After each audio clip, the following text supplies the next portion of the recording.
Hello दोस्तों, नमस्कार। आप सभी का स्वागत है। आज से हम फर्स्ट ग्रेड के लिए आपके लिए यूट्यूब पर कक्षाएं शुरू कर रहे हैं। आपको समझना होगा आपको क्या पढ़ना है, किस तरह से पढ़ना है और पूर्व वर्षों में किस तरह से प्रश्न पूछे गए और सटीक टॉपिक से सटीक प्रश्न कैसे पूछे जाते हैं और आपको वहां से अगली बार जो तैयारी है वो एक बार और बिल्कुल सटीक किस तरह से करनी है, इसके बारे में चर्चा करेंगे और हमें क्या क्या देखना है।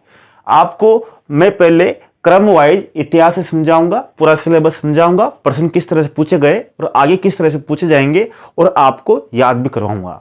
अगर बात करूं, पहले आपको नजर डाल लेता हूं। आपके 75% आपके फर्स्ट पेपर से पूछे जाते हैं, यानी कि 150 नंबर का आपका पेपर होता है। 75 में से आपको 40% मार्क्स आपको लाना अनिवार्य होता है। इसमें से आपके इतिहास से 15 क्वेश्चन पूछे जाते हैं, गणित से 10, हिंदी से 5, अंग्रेजी से 5, संविधान से 5, विज्ञान से 5, भूगोल से 10, शैक्षणिक प्रबंध से 10, समसामयिक से 10। इस तरह से आपके टोटल 75 प्रश्न होते हैं। और इतिहास से बात करें तो इतिहास में आपके दो पार्ट है, तो मैं आज आपको इतिहास के बारे में समझाऊंगा। इतिहास का मतलब है कि भारत का इतिहास और राजस्थान का इतिहास। भारत के इतिहास से 5 क्वेश्चन पूछे जाते हैं और राजस्थान के इतिहास से आपके 10 क्वेश्चन पूछे जाते हैं। बात करता हूं आपके सिलेबस, लगभग सिलेबस वही रहेगा। आपके 2016 का सिलेबस और 2022 का जो सिलेबस था उसमें एक दो टॉपिक ही चेंज हुए थे, बाकी वैसा का वैसा ही आपके सिलेबस रहता है और इस बार भी आपका ऐसा का ऐसा ही सिलेबस रहेगा। जैसा कि बात करते हैं आपके किस तरह से क्वेश्चन पूछे गए। अगर आपका सिलेबस था गुप्त मुगल काल में साहित्य, कला, स्थापत्य विकास, 1857 का स्वतंत्रता संग्राम, राष्ट्रीय आंदोलन का उदय, सावरकर, बंकिम चंद्र चटर्जी, लाल बहादुर शास्त्री, बंकिम चंद्र पाल, बाल गंगाधर तिलक, चंद्रशेखर आजाद, भगत सिंह, सुखदेव, रास बिहारी बोस, सुभाष चंद्र बोस और सामाजिक धार्मिक आंदोलन के जो प्रमुख नेता थे राजा राममोहन राय, दयानंद सरस्वती, विवेकानंद। इसी तरह महात्मा गांधी, नेहरू, वल्लभ भाई पटेल, मौलाना आजाद, अंबेडकर। इस तरह से आपके बिल्कुल सिंपल सिलेबस है और स्पष्ट रूप से आपको दिया हुआ है और यहाँ से आपके क्वेश्चन पूछ जाते हैं। तो बात करें, आपके 3 टॉपिक है, कुल मिलाकर 3, 1, 2 और 3 यूनिट है। 3 यूनिट से आपके 5 क्वेश्चन हर बार पूछे जाते हैं। मैं आपको समझा देता हूं आपके किस तरह से क्वेश्चन पूछे गए। मैंने यहाँ पर आपके कुल मिलाकर आपके 2022 में 5 पेपर हुए आपकी जीके के, यानी कि group A, group B, group C, group D, group E. इस तरह से आपके 5 ग्रुपों में आपके पेपर हुए। लेकिन मैंने आपको समझाने के लिए यहाँ पर ग्रुप ए और ग्रुप बी के क्वेश्चन लिए हैं। आप भी इसको देख सकते हो, वेबसाइट से पेपर डाउनलोड करके देख सकते हो। तो मैं आपको समझा रहा हूँ। जैसा कि आपके ग्रुप ए में पूछा गया था, मुद्रा राक्षस और देवी चंद्रगुप्तम के रचयिता कौन है। अब आपको यहाँ पर बता देता हूं मैं, आपके गुप्त और मुगल काल में आपके साहित्य, कला, स्थापत्य विकास दिया हुआ है। अगर आप पढ़ते हो, आपकी गाइड आएगी तो उस गाइड में आप देखोगे तो गुप्त और मुगल काल के बारे में आपके समुद्रगुप्त, चंद्रगुप्त, अकबर, बाबर, औरंगजेब, इनके बारे में डिटेल से आपके दिया होगा।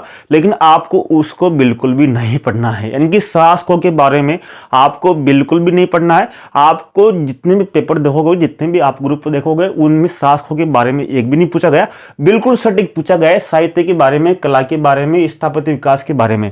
जैसा कि आप देख लीजिए, साहित्य के बारे में पूछा गया, मुद्रा राक्षस देवी चंद्रगुप्तम के लेखक रचयिता कौन है। तो आपके गुप्त काल में लिखी गई थी साहित्य की पुस्तकें, तो इसके रचयिता कौन है। इसी तरह आपके पूछा गया था यहाँ पर कि कौन सी, जिसे मुगल काल से पूछा गया था। मुगल काल में आप देखोगे फतेहपुर सीकरी के किस इमारत को परसी ब्राउन ने स्थापत्य कला का मोती कहा, यानी कि फतेहपुर सीकरी की किस इमारत को, यानी कि इमारत का मतलब होता है स्थापत्य कला, यानी कि स्थापत्य विकास किसमें, मुगल काल में। इसी तरह आपके इसमें पूछा गया, यानी कि प्रत्येक शिफ्ट में वे क्वेश्चन पूछे जा रहे हैं।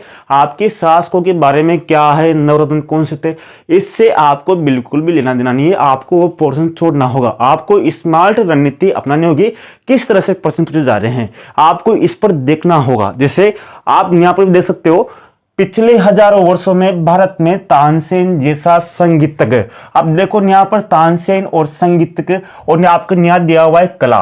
कला में क्या आता है, संगीत आता है, आता नहीं आता, तो कला में क्या आता है, संगीत। इसलिए तानसेन पूछा गया, पिछले हजारों वर्षों में भारत में तानसेन जैसा संगीत पैदा नहीं हुआ, किसका कथन था। इसी तरह कौन सी इमारत बाबर के द्वारा निर्मित है। इमारत का मतलब स्थापत्य विकास, यानी कि आपके जैसे आपके ये आएगा कि आपको जैसे मान लीजिए अकबर ने कौन कौन से दुर्गों का निर्माण करवाया या बाबर ने कौन कौन से दुर्गों का निर्माण करवाया, उन दुर्गों को स्थापत्य से संबंधित जो आपको एक तरफ लिखने हैं। इसी तरह आपके कला में जैसे मान लीजिए कला में कौन कौन से थे, जैसे अकबर के जो नवरत्न थे उसमें संगीतक कौन थे, या फिर आपके शाहजहां के संगीतक कौन थे, या फिर जो आपके साहित्य यानी कि उस समय जैसे आपकी हिंदी साहित्य का जो स्वर्ण युग किस समय कहा जाता है, तो वो क्वेश्चन आपको चार्ट नहीं, बाकी और के बारे में नहीं पढ़ना, तो ये आपको पढ़ना है। इसी तरह से आपके पूरे वहां से क्वेश्चन पूछ जाते हैं।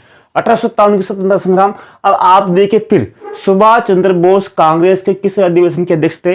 अब आपके न्याय दिया हुआ है, यानी सुभाष चंद्र बोस से संबंधित आपकी क्वेश्चन पूछा गया कांग्रेस से, यानी कांग्रेस से संबंधित सुभाष चंद्र बोस। इसी तरह आपके पूछ सकते हैं चंद्रशेखर आजाद का संबंध, लालपाल पाल, सावरकर, बंकिम चंद्र, इनके बारे में जो डिटेल है उनको आपको एक एक यानी कि एक एक पेज, प्रत्येक पेज पर आपकी जो कॉपी रहेगी, प्रत्येक एक पेज पर आपको एक नाम लिखना है। जैसे सावरकर लिखना है पहले पेज पे, और सावरकर के बारे में जो एक पेज में आपको पूरी डिटेल लिखनी है उनसे संबंधित।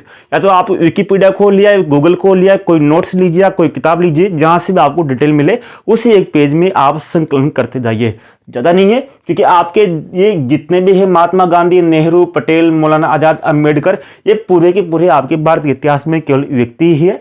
जिसे आप देख लीजिए यहाँ पर पूछा गया उदारवादी नेता कौन सा नहीं है, उदारवादी नेता कौन सा नहीं है। इसी तरह हिंद स्वराज्य के लेखक कौन है, महात्मा गांधी। महात्मा गांधी को एक पेज भी लिखिए, 2 पेज भी लिखिए, उनसे संबंधित जितनी भी जानकारी उस 2-3 पेज भी लिखिए, क्योंकि आपके पास समय है, यानी कि समय का आप सदुपयोग कीजिए।